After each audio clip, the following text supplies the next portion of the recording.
अस्सलाम वालेकुम। Welcome back to my channel. I hope कि आप बिल्कुल ठीक होंगे और अपने घरों में खुश होंगे और अल्हम्दुलिल्लाह हम भी बिल्कुल ठीक हैं। और आज का जो व्लॉग है वो मंडे का दिन है और सुबह सुबह का टाइम है और स्कूल जाने का टाइम है।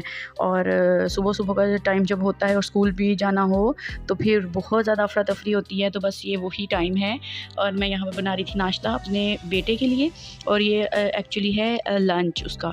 और लंच में मैंने उसके लिए बनाया था पराठा, अंडा पराठा। और मैंने इसके ऊपर ना नमकीन जो है ना अंडा वो लगाया है और मीठा भी लगा सकते हैं। तो आज मैं सोच रही थी चलिए आज मैं ना ये अंडा और पराठा अपने बेटे के लिए ले जाती हूँ स्कूल में। तो अभी वो उठा नहीं है, अभी वो सो रहा था तो मैं आ गई थी किचन में और मैंने कहा मैं जल्दी से ना उसका लंच बॉक्सेस वगैरह रेडी कर लूँ और फिर अपने लिए भी हम लोग ना नाश्ता वगैरह रेडी कर लें। तो इस वक्त मैं जब नाश्ता बना रही होती हूँ ना तो मोस्टली मेरा बेटा अभी सो रहा होता है और फिर जब वो उठता है ना तो उसके पापा भी फिर उसको हैंडल कर लेते हैं। और यह है कि मैं फिर नाश्ता वगैरह बना के ना उसके बाद मैं उसको देखती हूँ और फिर शॉवर वगैरह दिला देती हूँ और उसको नहला देती हूँ। तो अभी वो नहीं उठा था तो उसके बाद फिर जैसे ही मैं नाश्ता वगैरह बना के फ़ारिग हुई हूँ ना तो उसके बाद फिर वो उठ के आ गया था। तो यहाँ पर अंडा और पराठा उसका बिल्कुल रेडी हो गया था।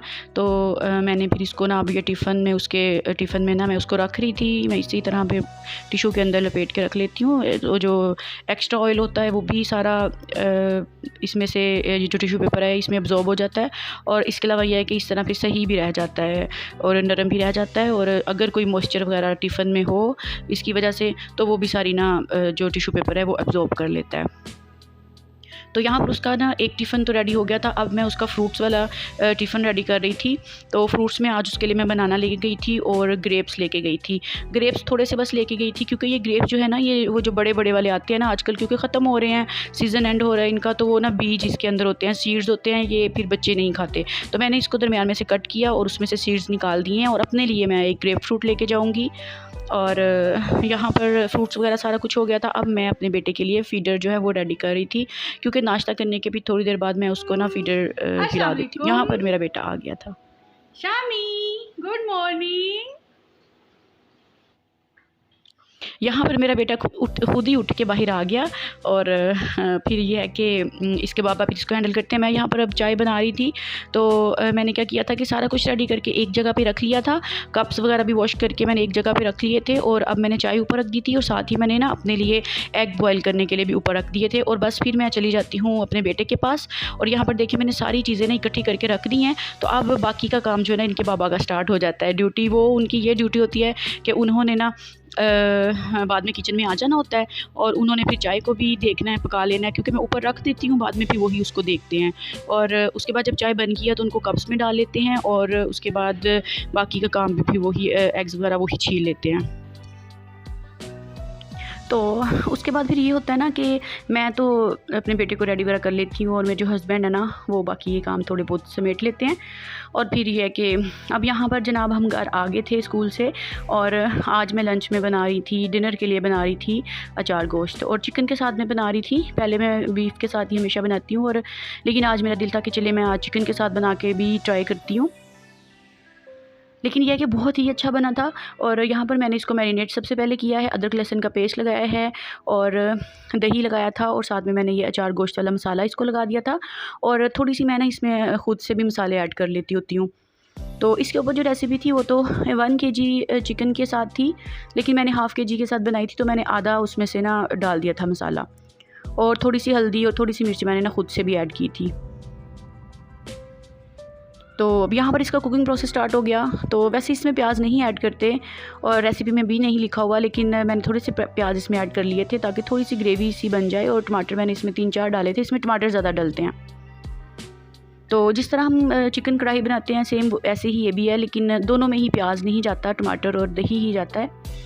तो जो अचार गोश्त है उसमें एक्स्ट्रा ये होता है कि हमने एक तो अचार गोश्त वाला मसाला ऐड करना होता है और दूसरा हमने इसको ना एंड पे इसमें सब्ज़ मिर्चें जो हैं वो डालनी होती हैं, और सब्ज़ मिर्चों के अंदर हमने अचार गोश्त वाला मसाला और लीमू का रस जो है मिक्स करके ना भरना होता है। लेकिन मैंने ये वाला स्टेप नहीं किया था, क्योंकि उससे भी ना बहुत ज़्यादा वो हो जाता है, स्पाइसी सा हो जाता है, और फिर गला भी बहुत ख़राब हो जाता है। इस वजह से मैंने ना वो वाला स्टेप जो था वो स्किप किया।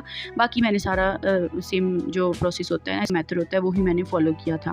तो अब यहाँ पर देखें, दही ने भी अपना पानी छोड़ा और टमाटरों ने भी, और उसके बाद ये हुआ कि उसी पानी में ना ये अच्छे से गल गया। तो फिर मैंने ना इसको भून लिया था।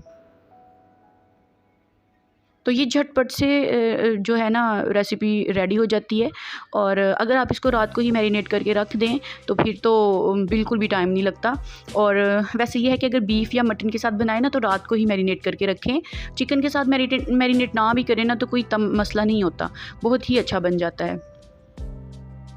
तो यहाँ पर देखें जी, झटपट से हमारा अचार गोश्त जो है वो रेडी हो गया था, और फिर हम लोगों ने खाना खा लिया था। तो खाना खाना था, ज़ाहिर है रोटी तो बननी थी, तो आज मैंने अपने हस्बैंड से कहा कि आप बाज़ार से ना लेके आएँ, मैं आज खुद ही बनाऊँगी। और फिर मैं यहाँ पर अब रोटी बना रही थी। तो हम लोग 3 लोग हैं। बेटा जो है उसने तो थोड़ी सी बस चखनी होती है, और मैंने और मेरे हस्बैंड ने खानी होती है। तो अब मैं यहाँ पर रोटी बना रही थी। आटा मैंने रात को ही गूँध के रखा हुआ था, क्योंकि रात को मैंने इसलिए गूँध लिया था क्योंकि सुबह भी मेरा पहले से ही प्लान था कि मैं अपने बेटे के लिए अंडा पराठा बनाऊंगी, जो मैंने फिर सुबह बनाया था। और माशाल्लाह से मेरे बेटे ने बहुत शौक़ से खाया था। स्कूल में ही खिलाया था उसको मैंने, और माशाल्लाह उसने बहुत ही शौक़ से खाया था।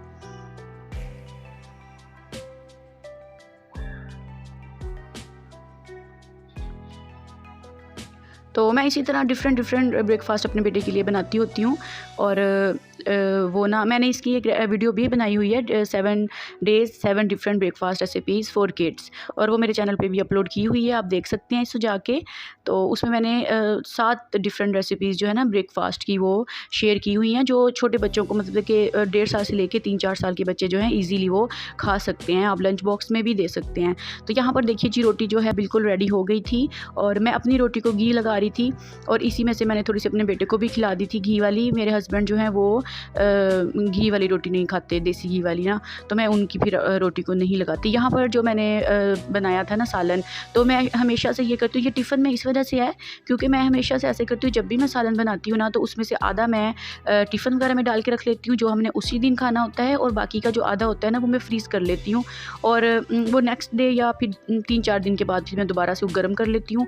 अगर पकाने के फ़ौरन बाद या फ्रीज़ कर लेना तो उसका जायका, उसका टेक्सचर, उसका कलर वगैरह जो है ना कुछ भी चेंज नहीं होता। अगर आप बचा कुचा सालन फ्रीज़ करें ना तो वो उसका फिर दोबारा खाने का दिल नहीं करता। तो भी बस मैंने यहाँ पर सालन थोड़ा सा गर्म किया, और साथ ही मैंने हम लोगों ने खाना खाया, और फिर थोड़ी देर के बाद ना खाना खाने के बाद फिर चाय की ज़ाहिर तलब होती है, तो यहाँ पर मैं चाय बना ली थी, और साथ में फिर मैंने ना बिस्किट वगैरह स्नैक्स के तौर पर रख लिए थे।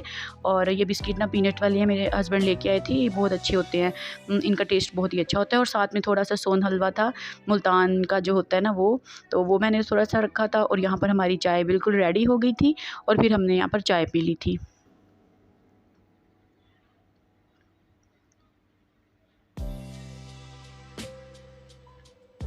तो बस यहीं तक था आज का मेरा व्लॉग, और आपको मेरा व्लॉग कैसा लगा मुझे ज़रूर बताइएगा कमेंट करके। और अगर आप मेरे चैनल पर नए हैं तो मेरे चैनल को सब्सक्राइब करें। अपना ख्याल रखिएगा। Take care. अल्लाह हाफिज़ एंड फ़ी अमानिल्लाह।